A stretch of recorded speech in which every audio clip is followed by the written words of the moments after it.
Welcome to the Vergecast, the flagship podcast of hydrogen futures. I'm your friend David Pierce, and I am trying to redecorate a bit. So if you watch the Vergecast on YouTube, you've noticed that we just recently got a really awesome new studio in our New York office. You may have also noticed that Nilay got a really awesome new studio in his house. So I'm very jealous of all of this, which has really led me to spend, I would say, an inappropriate and unnecessary amount of time trying to figure out my own background. I feel like everyone went through this, like in 2020 when we all started being home more often. You started to be aware of kind of how your space looks on camera.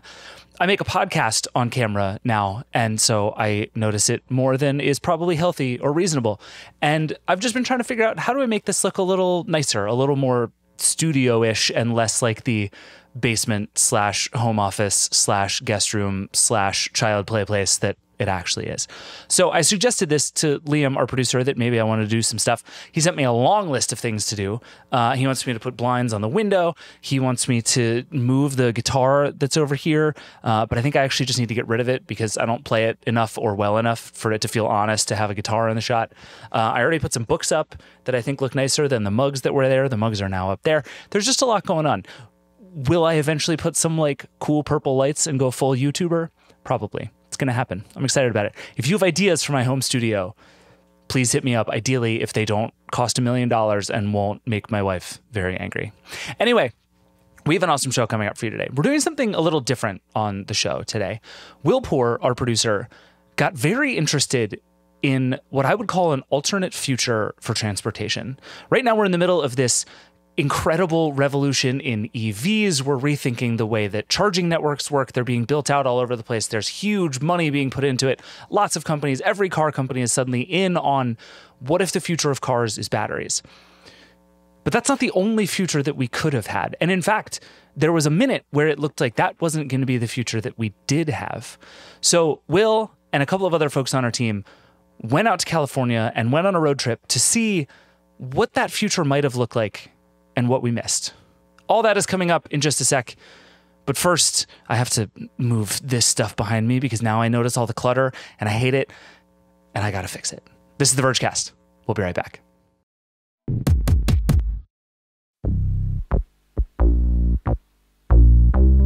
"20 years ago, Governor Arnold Schwarzenegger of California announced that it was time to rethink the car. Thank you very much for a nice introduction. He argued that gasoline and other petroleum fuels were polluting the air and keeping us hooked on foreign oil. California was ready to get serious about a post-petroleum future. And the best technology to get it there was hydrogen. We will not just dream about the hydrogen highway. We will not just dream about the hydrogen fueling stations. We will not just dream about the hydrogen cars. We will build it. This was 2004. Years before Tesla got everyone jazzed about battery-powered electric cars. Batteries were promising, but another technology was farther along. Hydrogen fuel cells could power an electric motor using only hydrogen gas. The cars produced no emissions or byproducts except pure water.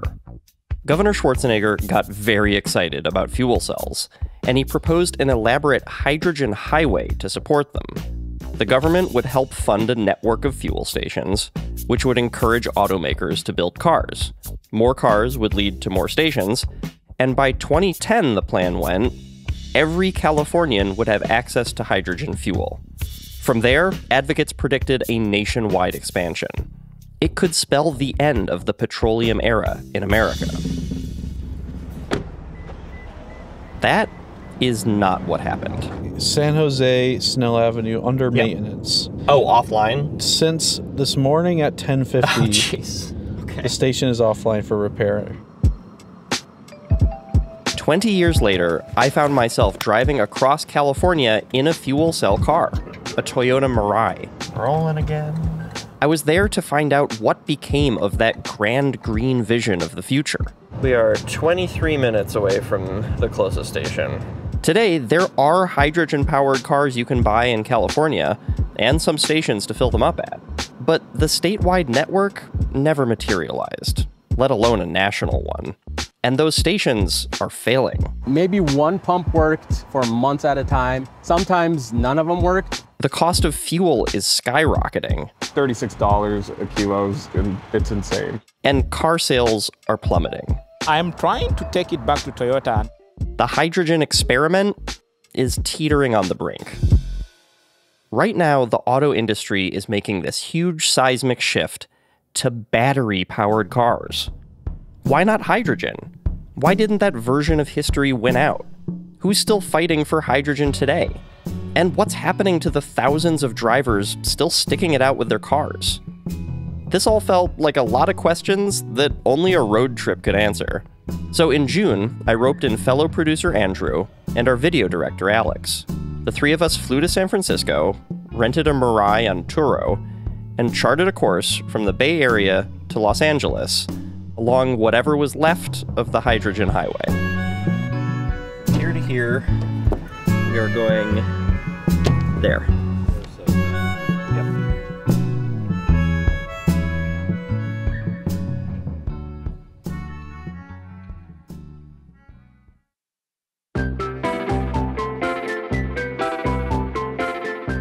We picked up our Mirai in the parking lot of a mini golf course outside San Jose, just south of San Francisco.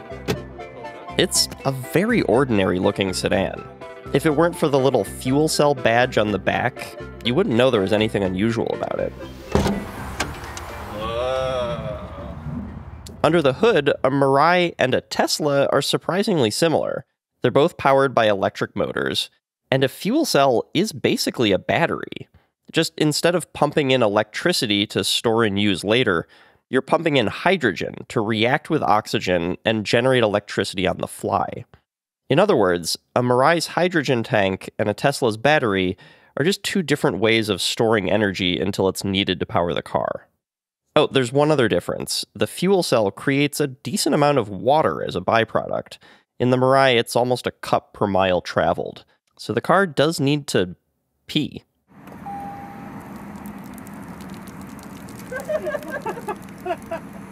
As the Mirai drives, it occasionally shoots water out a little hole underneath the car.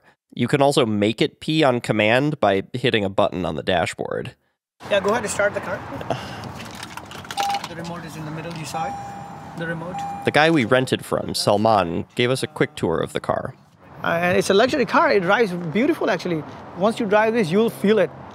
The Mirai has a classy interior and a flashy nav system with a gazillion cameras. The only oddity is this hump in the back row of seats. The main hydrogen tank sits underneath it. It makes sitting in the middle kind of awkward. Salman told us we'd love the car, but he wasn't sure about our travel plans. When I came to know you were in LA, I was like, wait a second. I was a little uncomfortable. The problem is, most of the fuel stations in California are clustered around the Bay Area and Los Angeles. There's just one pump on Interstate 5 in between. It's at a place called Harris Ranch. We kind of need to refuel there. The drive to LA is about 325 miles, which is right at the max range of this car. But we also need luck, because apparently, hydrogen stations just don't work sometimes. There's always a credit card issue sometimes. The card system is down. Sometimes the pump itself is down. Sometimes there is not enough hydrogen. Which makes our stop at Harris Ranch very high stakes. If that pump is down, then you're stuck. You've never driven down to... No, not yet. Yeah, I didn't want to take a chance yet. Not exactly a pep talk. Oh, and there was one other FYI, the price of hydrogen. 2 years ago, it used to cost like $50 or $60 to fill the whole tank. Yeah. Right now, it's like $180, $190 to fill the tank. Yeah. So that is killing everybody right now. $180 to fill up a sedan. Yeah, I don't think we budgeted enough money for the fuel for this trip. So that's what I got disappointed. I said, you know what, I'll just put on Turo. Yeah. And live with it like that. And with that, there was nothing left to do but hit the road. Excited and suddenly very nervous. Turn right, then your destination will be on the left. Thank you, Siri. Our first goal was to visit as many fuel stations as we could find in the Bay Area. On paper, there are about 17, but according to the station finder apps we downloaded, lots of them were offline or under some kind of maintenance. All right, we're coming up on it. You never know what kind of gas station it's going to be. Almost all the stations here are operated by a startup called First Element Fuel, but they're co-located at Chevron or Shell or other gas stations. First Element leases the space from station owners. I think it's the Shell station. The pumps themselves are bright blue with these eye-catching awnings. Some of them are slotted right in between gas pumps. Others are set apart in their own little pads in parking lots. Well, let's try to figure this out. The mechanics of filling up a hydrogen tank are familiar enough. Insert a credit card, select fuel, connect pump to car, hang out for 5 minutes. But unlike gasoline, these pumps are moving around a compressed, freezing cold gas. So there are locks and sensors to keep everything safe and reliable. The nozzle is a heavy metal cylinder with a collar that keeps the hose in place. It's all a bit of a learning curve. It says, hide the yellow mark. I don't see a yellow mark, but I think pulling this sleeve down locks it. So we just push it in and then lock it. Ooh! There we go, just the yellow. Okay, we're filling up.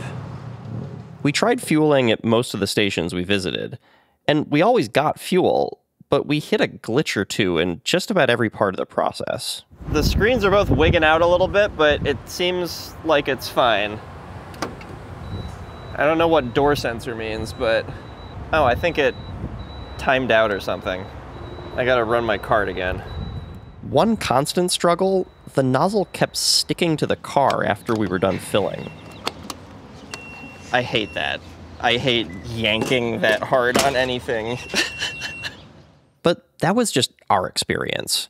We also talked with every Mirai driver we ran into. Hey, excuse me. Do you have time while you fuel to chat with us for our story? And their stories were more extreme. This is the third station we are right now. We came. Oh, you tried to go to two others? Yeah, there's one station in Sunnyvale, one in San Jose, and this is one in Cupertino. Half of the time, these don't work here. Yeah. So they're either out of gas or there's the problem with the mission. And even sometimes it shows you to insert card. When you insert the card, it says transaction cancelled, and it doesn't give you anything out. It just doesn't work, no, and then you it just doesn't work. Manadeep and Rupesh have been driving their Mirai for about 4 months, which for them has been a non-stop hunt for working stations. I had no idea just how frequently they run out of fuel or glitch or lose pressure and can't fill tanks completely. And it's always a pressure on you mentally because you never know which one's gonna work, which one's not gonna work. Fuel has been so hard to find that these guys have been stretching every kilogram. That's how hydrogen is measured. When they drive, they accelerate and brake carefully. They avoid air conditioning because it uses more fuel. And when the car says it still has 100 miles left in the tank, they look for a station. Yeah. Boy, so you have to really think about how you're driving the car. You have to focus on the road and also on your mileage here. Yeah. Manadeep bought the car because of a huge incentive from Toyota. Every new or certified used Mirai comes with a $15,000 preloaded fuel card. Toyota told us it's there to absorb any volatility in fuel prices. And that's not the only big promotion out there. So this car I got for $15,000, hard to beat, right? Yeah. Rebecca said she went shopping for a battery electric car, but she couldn't find anything for less than $40,000. But then, a Toyota dealership offered her that killer deal on a 2022 Mirai with only 23,000 miles on it. Toyota's also been offering big discounts on new Mirais. Earlier this year, you could get $40,000 off some models. That's a 60% discount. That's it. I'm paying a fortune in hydrogen, but it'll take something like 13 years. I did my math. Okay. It'll take 13 years before this vehicle will cost me more than if I were to buy a 40,000 something electric vehicle. Rebecca loves her Mirai, so she's content for now. I'm going to stick with my Mirai as long as I'm in California. Manadeep and Rupesh, not so much. I don't think, to be very honest with you, after the gas card is finished, it's not worth maintaining this car. Manadeep left us with some words of caution about our trip, which, believe me, we took to heart when we said goodbye to the Bay and headed south for Los Angeles. No AC, go easy on the pedal. Yeah. Always know where the next station is. Yeah. Call the stations. Stick closer to the speed limit. Stick to the speed limit. If possible, go below the speed limits. Try to be in the rightmost lane. This is not the road trip that we were looking forward to having, you know. I'm really sorry for spoiling your road trip. could start with the windows down. Windows down. Also, how fast do you think I should drive? We should play with the settings on the car to see. It tells you how efficiently you're driving. On the road to LA, I had a lot of downtime to think about everything I'd seen. And most of my questions boiled down to, how did we get here? Which you can think about in two ways. There's the big broad version. How did hydrogen cars start out so promising but stumble so badly? And then there's the more specific, why is it so hard to get fuel for your car? So as we cruise down I-5, let's start with the big how did we get here? For that, I called up Keith Whipke. He's an industry veteran from the National Renewable Energy Lab. You did come to the right person. I've been involved in hydrogen technologies for over 20 years. Keith took me all the way back to 2004 again. Back then, fewer people were talking about climate change the way we all are today. But California had a smog problem. They had the worst air quality, especially in the Los Angeles basin. And so they had a strong driver to clean up local air quality. Battery electric cars existed, but they were not the obvious heir apparent to gasoline. In fact, as a storage medium to power a car, batteries kind of sucked. Batteries were not good at the time. It was lead acid batteries, and nickel metal hydride was the up and coming thing, which of course is what Toyota launched their Prius hybrid with, was nickel metal hydride batteries. That was a challenge for batteries at the time, 80, 90 mile range, very heavy, a lot of compromises on the vehicle itself to get reasonable performance. So hydrogen kind of was being born into that era. Meanwhile, hydrogen was showing a lot of promise. You could get all the emissions benefits of a battery electric car without the battery.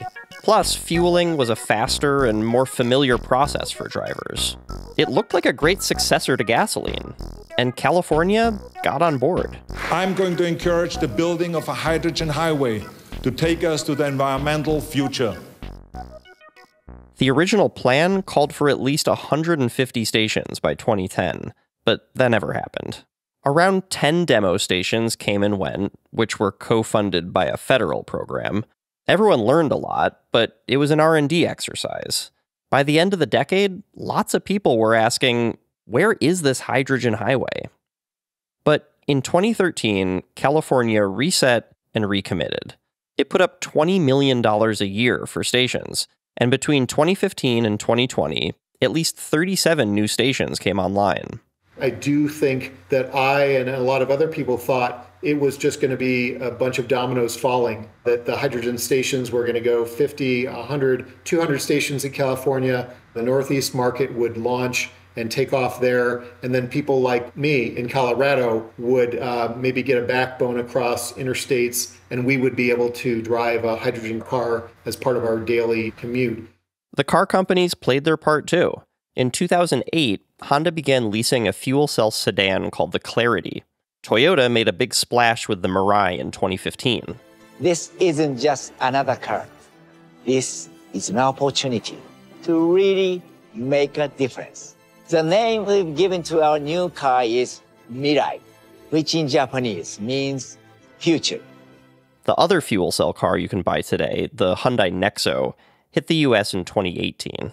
So I've seen and witnessed various launches, and for me, each one of them felt like, okay, this is it. Now we just need more of that car. We need more fueling stations, and then we see the other companies launch. Okay, that's further validation that this is going in the right direction. The fuel cell market has come a long way in 20 years. But along the way, something else happened too. Batteries got good enough to power cars. And in the race to replace gasoline, batteries had some big advantages over hydrogen. I called up the Verge's transportation editor, Andrew Hawkins, to explain. And he started with the fact that we already have a power grid. With EV charging, it's pretty simple. You install the charging station, you plug it into the grid, and barring any software problems or anything else like that, it's good to go. It should work.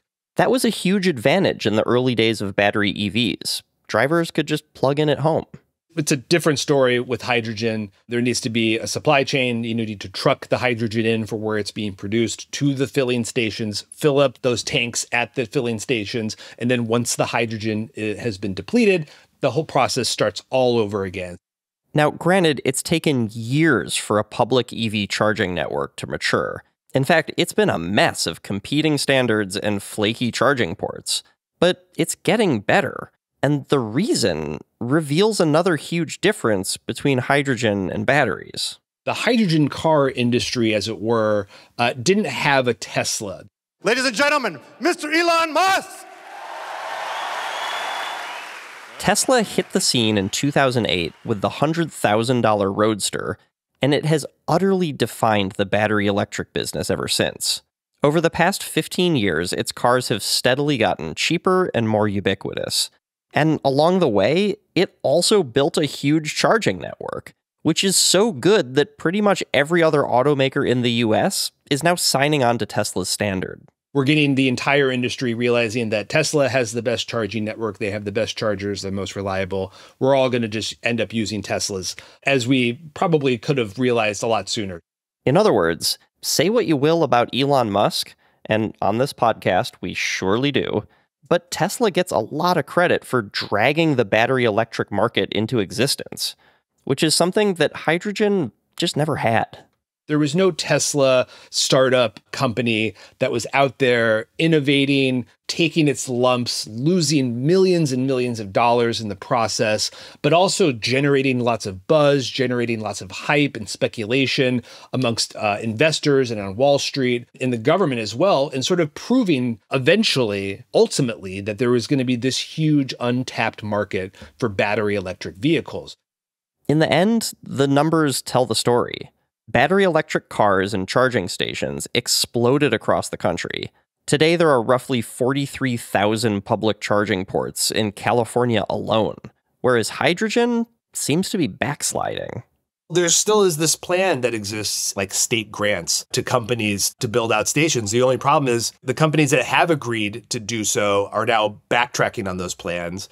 Like, for example, Shell said that it was going to create a huge network of hydrogen stations in the state. But then they saw sort of like the writing on the wall and decided to start backing out of that plan. They declined a $40 million state grant to build like an extra 50 stations. And then they went ahead and just closed practically all of their stations in California. Gotcha. So basically there's money out there and there just aren't takers for it right now.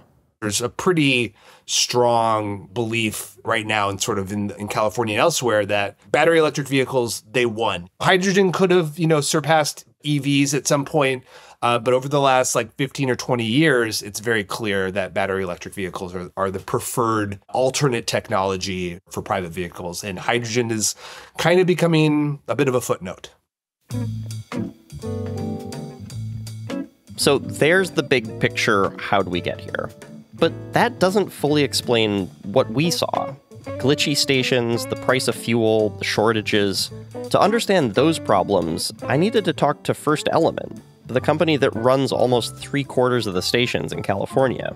So I called up one of the co-founders, Shane Stevens, who was pretty candid with me. We've been doing some, I would say, field testing on customers to get this equipment kind of commercial ready to where it needs to be, right? And it's, we didn't mean to do that, right? But we've sort of were forced into that situation because as we started operating these stations, we just uncorked all sorts of issues that needed to be addressed. Here's what happened. Back in 2013, the year California announced new funding for hydrogen stations, Shane was working at the National Fuel Cell Research Center at UC Irvine. He watched the wave of interest in hydrogen build again, and he saw an opportunity on the fueling side of things.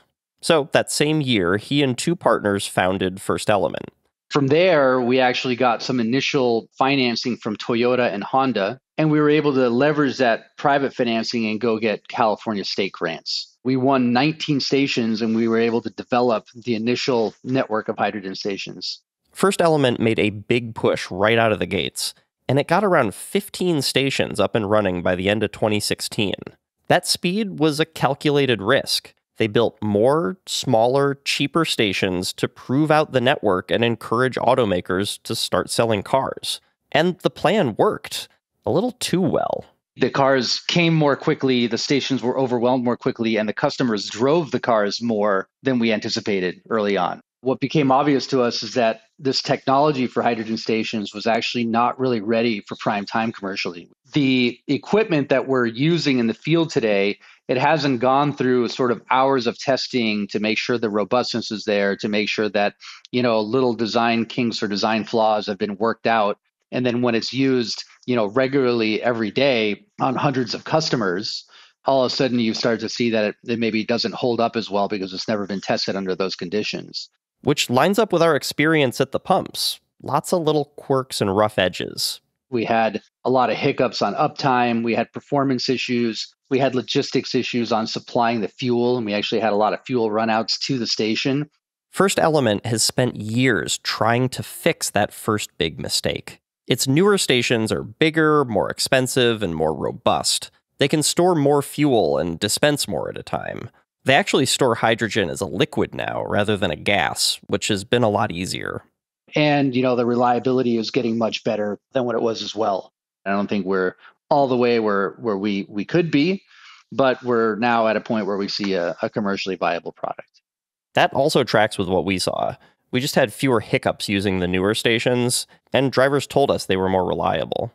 But those older, flimsier stations are still there. They account for nearly half the overall network, and they're not going anywhere. We've invested quite a bit of money into permanent infrastructure that's in the ground. To upgrade the station is not really an option. And the other thing is we don't want to leave customers hanging that may be depending on that station, even if it's an older generation. So drivers are stuck with temperamental hardware, and First Element is stuck maintaining it. So right now we're charging, considerably more for hydrogen than what we'd like to be and what we think we should be. And that's not the only cause of expensive fuel. First Element and others have had a hard time competing for hydrogen against much bigger industries like oil refining and agriculture. There just isn't enough to go around. There have also been supply chain problems and other market issues. The war in Ukraine is even playing a role. So prices have been spiking, and not enough hydrogen is making it to drivers. But unfortunately, that's the reality of the landscape today. First Element is now staring down the barrel of a vicious cycle. The more the fuel network struggles, the less viable the cars look. It's the exact opposite of what they were trying to do by opening all those stations in the first place. Our transportation editor, Andy, said it best. Yeah, I mean, it's kind of like enmeshed in like the worst chicken and egg scenario that you could possibly imagine. People aren't going to buy hydrogen cars because there's nowhere to fuel them, right? And then you're not going to have anyone building any fueling stations because so few people own the hydrogen cars. So you're just kind of like trapped in this limbo state. It's just not making it the right kind of argument to people who are out shopping for these types of vehicles. We got to take a short break. We'll be right back.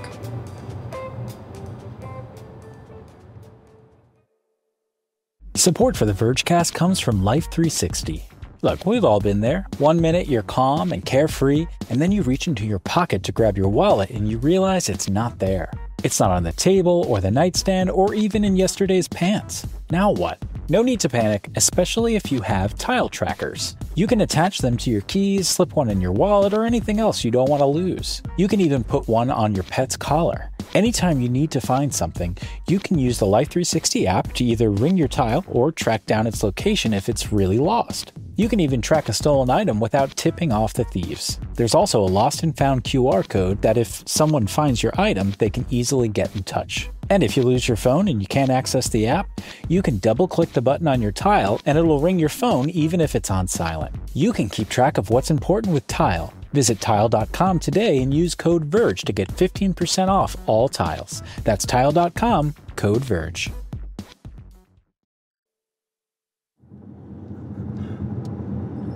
Because that was the one I had it put in the charging case all day. Oh, okay. It's 4 o'clock. We've been driving for about 3 hours, and we're somewhere in Central California. Our tank is half empty, and it's time to start looking for Harris Ranch, our hydrogen oasis. So far, we see a lot of parched farmland. Andrew, what is your weather app telling you? See, right now it says 70. Oh, I just don't have service right now. Oh, okay, now updated weather, Kalinga 101. Excessive heat warning until 8 o'clock tonight. A few more miles of nothing, and then an exit sign. There it is. You see it? Oh, Harris Ranch. All right. Harris Ranch is perfectly spaced between San Francisco and LA, so it's a waypoint for all kinds of drivers.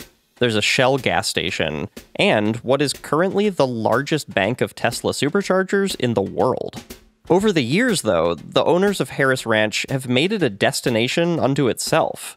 They've built a massive Spanish hacienda-style hotel, multiple restaurants, and the only gift shop I've ever seen with a butcher counter. All right, there's the Shell station. We drive past all of this, past palm trees, past a barbecue pit/convenience store, past an under-construction RV park, and there, off on a lonely plot of concrete, is one first element hydrogen pump. This is a very weird place. There's a couple flies in the car. Well, should we gas up? Let's do it. We pull up to the pump, get out, and my God, the heat. It just hits you. I better not take 7 tries to get hydrogen. The buttons are hot. Unfortunately, the pump doesn't care how hot we are. All right, it's done. That doesn't feel like a full tank's worth, but we'll see when we turn the car back on. Please seek attendant. We got fuel. I don't think there's an attendant here. I hope I didn't just break it for everybody else. Did you get a full tank? Well, let's see. 236 miles. No, we didn't get a full tank. We start the process all over again. This time, the pin pad freezes, then gives us an input error. But then it resets and fuel starts flowing. Dispenser is, okay, we're getting more hydrogen. We finally get our full tank, but then the nozzle gets stuck to the car. Again, 101 degrees, no shade, dwindling patience. I don't know what I'm doing wrong. Look, I know I'm harping a lot on these finicky pumps, and I know normal gas stations don't work perfectly either, but it's shocking how much trouble we've had in just a couple days of driving. And it's not hard to imagine frustrations like these dragging down the whole idea of hydrogen. Anyway, the nozzle finally comes free. We retreat to a picnic table under a tree and wait for other fuel cell drivers to show up. We wait for an hour, 2 hours, 3 hours. We watch cars come and go from the Shell station, the Tesla chargers, the convenience store.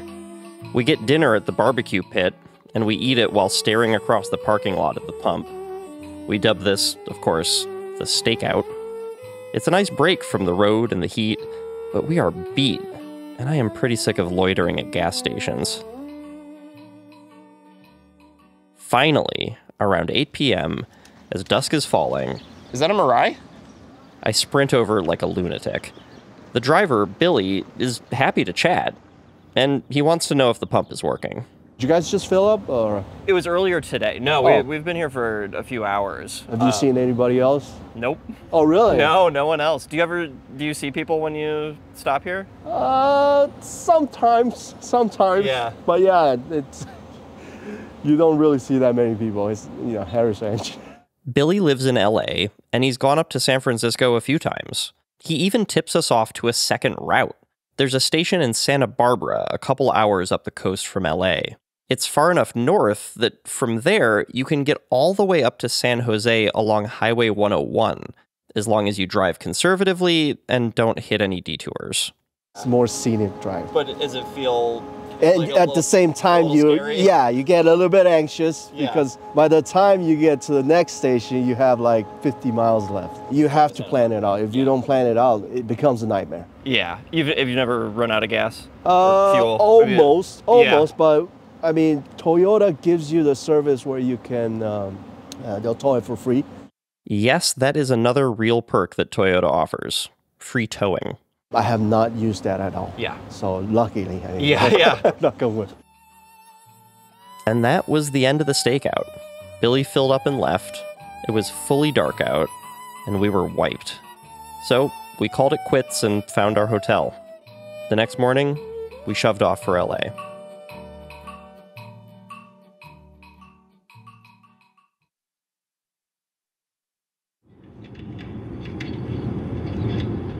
Cruising through a very hot and dry Central California, it was hard not to think about the broader environmental mission behind this car. The hydrogen highway might have been created to fight smog, but today it's promoted more as a tool to fight climate change. And in that light, hydrogen is pretty controversial. You have this supposedly green fuel that's actually made in a not very green way. Justine Calma covers all things energy and climate here at The Verge. I called her up somewhere along I-5. I wasn't driving.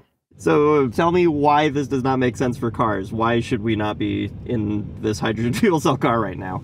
Okay, so there are a lot of reasons. So first of all, the majority of the hydrogen that we have today, even though it doesn't emit carbon dioxide, when it's used to power a car in a fuel cell, that hydrogen was most likely made from gas. 95% of the hydrogen made today comes from a process called steam methane reforming, which produces carbon dioxide emissions. It also depends on a supply chain that tends to leak methane. Those are two gases we're desperately trying to keep out of the atmosphere right now.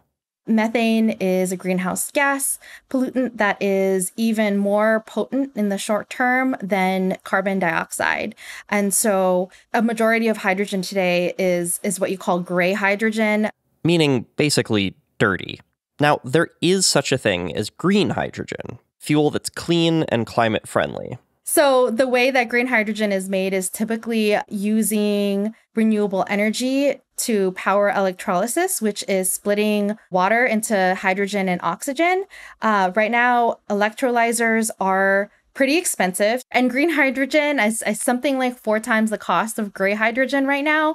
So costs have to come way down. To be fair, lots of power that's used to charge batteries isn't green either. About 60% of the electricity in the US comes from gas and coal. And to pull off a clean battery electric future, we're going to need a lot more green energy and big upgrades to the grid. None of that is going to be easy or cheap. But even in an ideal future that's flush with green electricity, hydrogen is still less efficient. A passenger vehicle can much more easily plug into the grid and run on a battery that you juice up with renewable energy. So with hydrogen, you're adding another step to that, right? You're basically using renewable electricity to create the hydrogen to then run the vehicle, versus you could also just run the vehicle on renewable electricity in the first place. So if the question is, where do we spend the hydrogen we're making? The answer might be things that are harder to plug into the power grid. There's more hype around it for industrial uses, for aviation, for shipping, because it's much harder to get a plane off the ground or to have a ship that is battery powered. Passenger vehicles are just so low down on the list. What did it say? Turn right? Turn right.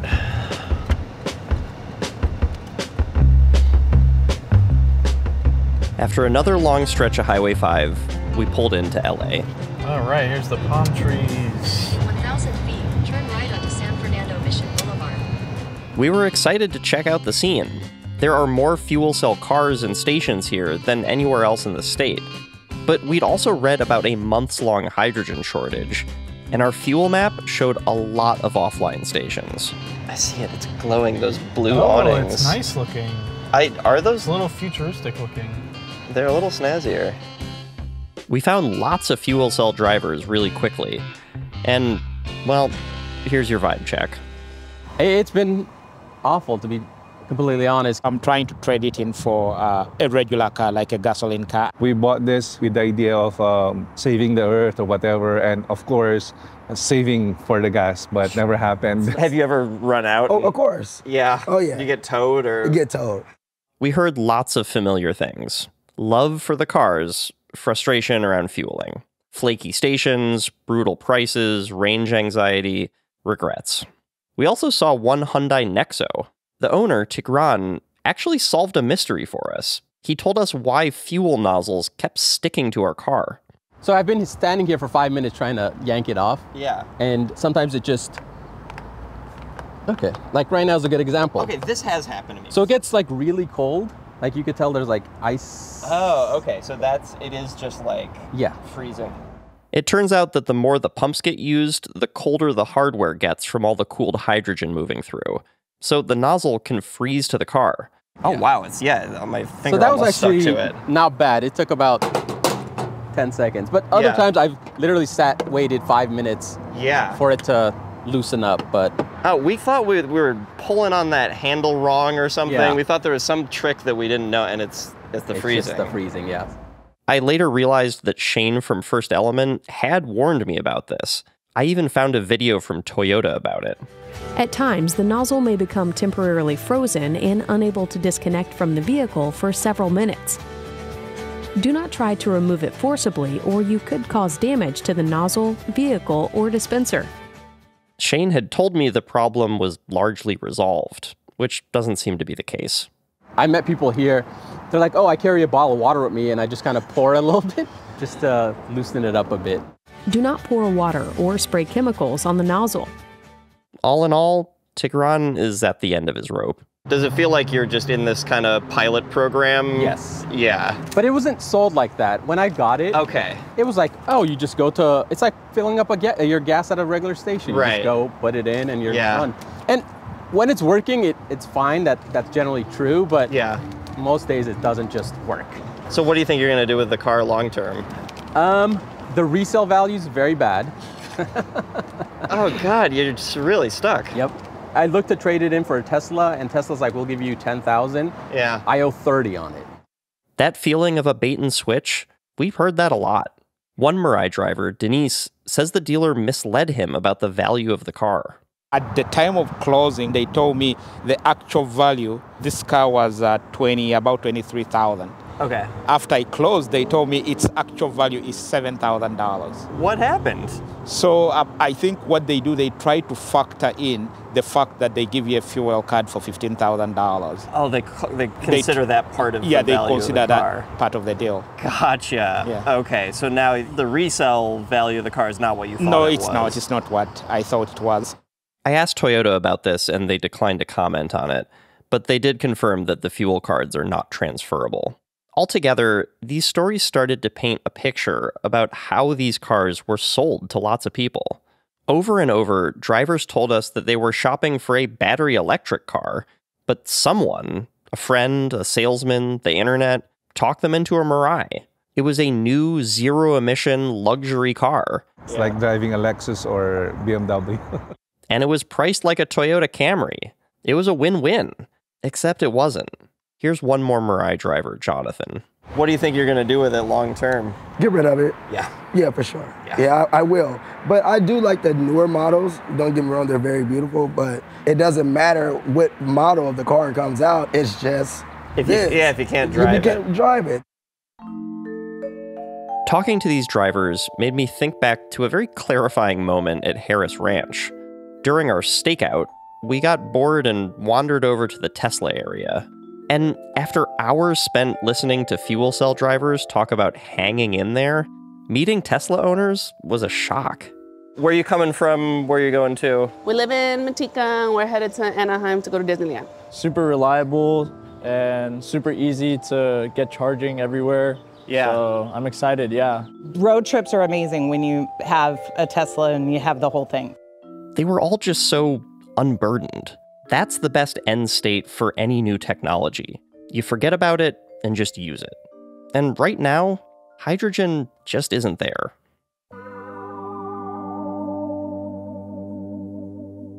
After everything we saw on this trip, there's one player I can't quite figure out. Toyota. Why is Toyota still so committed to the Mirai? In the first half of this year, about 322 fuel cell cars were sold in California. Total. For reference, during that same period, maybe 200,000 battery EVs were sold in California alone. And yet, Toyota is still marketing Mirais and pushing them at huge discounts. During the Paris Olympics this summer, Toyota provided 500 Mirais to shuttle around athletes and bolster the green credentials of the Olympics, which actually upset a lot of environmentalists. So what's Toyota's angle here? I spoke with Craig Scott, the general manager of Fuel Cell Solutions. Craig said that hydrogen has been a big hedge.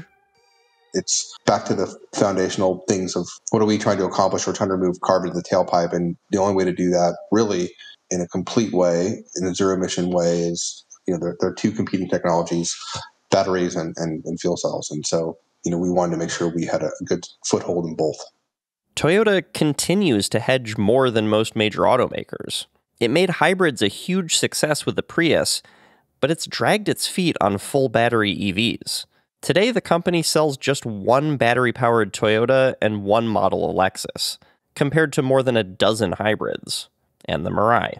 Critics have spent years dinging Toyota for this, and the company does have a lot more battery models in the works, but it hasn't abandoned the Mirai. I put this question to our transportation editor, Andy. Why is Toyota sticking with the Mirai? He's mystified too, but he argued that it's not just about the Mirai.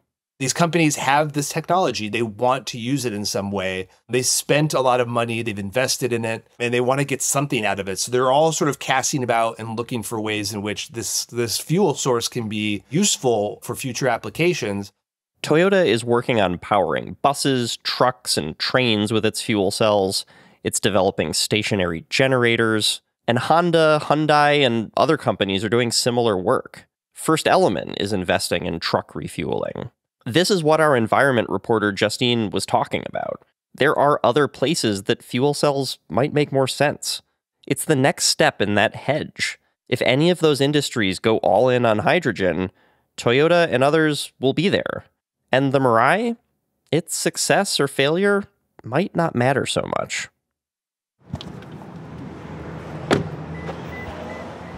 This is the big one. We got to see what the final price tag is. It's the end of our road trip, and we're at a gas station back in the Bay Area. Our rental was not point to point, so after we were done in LA, we had to turn around and drive back across California. We ended up taking the more scenic, high-risk, high-reward route along the 101, the route Billy from Harris Ranch told us about. It gave us one last hit of range anxiety. If the first station is out of order for any reason, then it's another 10 miles to the next station. Which we have budgeted in. Yep. And if that's out of order, it's another 10 miles. So I could see this getting a little hairy, but so far, we're okay. We pulled into San Jose with 40 miles left in the tank. All in, we put about 875 miles on the car in a little more than 3 days. We also had to return the Mirai with a full tank, so we were treated to one last shock. $120? 130? What do we think? It's got to be more than the most. Okay. 4.605 kilograms, $165.78. That's a big finish for the road trip. If we'd been driving, say, a Toyota Camry, we'd have spent about $30 on gas. Road trip complete. It's a good little souvenir. The most expensive tank I've ever purchased.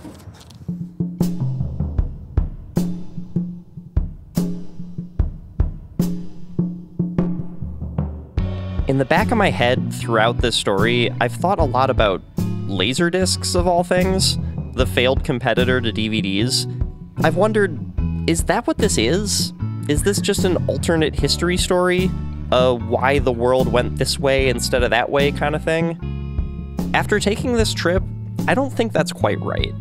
Batteries won, but I think that there's still some part of the future that's up for grabs. Hydrogen is still more portable than batteries, and it's a much faster way to move energy around. And there are still lots of hydrogen believers out there. California is funding new stations. First Element alone is trying to build 34 more right now. Honda just launched a plug-in battery/fuel cell hybrid car. The federal government is pouring money into green hydrogen production.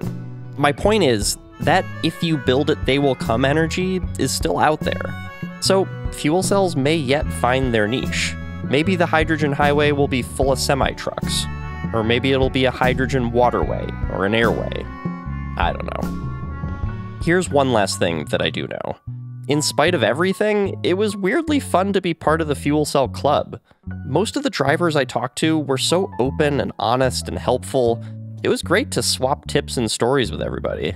I got the sense there was a community here, even if it was based on shared grievance. That's probably not the way that Toyota or First Element wants drivers bonding, but I got a kick out of it. Case in point, after we filled up at the final gas station, I happened to see another Mirai driver wandering from pump to pump looking at all the little screens. I asked him what was up, and he said he couldn't get his pump to work. The screen was frozen. I told him the pump we used was fine, and he pulled over to that one. And just like that, I was a fuel cell driver too.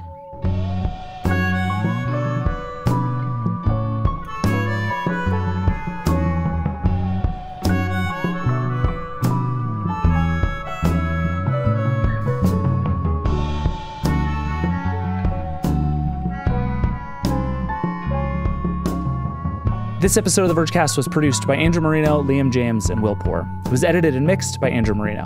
Fact-checked by Jasmine, Arielle, Ting. If you want more hydrogen in your life, we have lots more for you. There's a video version of this story, which you can find on the Verge's YouTube channel. We also have a fun story on the website, and there's a really cool interactive map on the site where you can click around the route and see some extra videos and photos. All of that is on the website, theverge.com. We'll make sure we link it in the show notes too. The Vergecast is a Verge production and part of the Vox Media Podcast Network. If you have questions, comments, feelings, or hydrogen facts you want to share with us, you can always reach out at vergecast@theverge.com or call the hotline 866-VERGE11. We love hearing from you. Nilay, Alex, and I will be back on Friday to talk about all things tech news. We'll see you then. Rock and roll.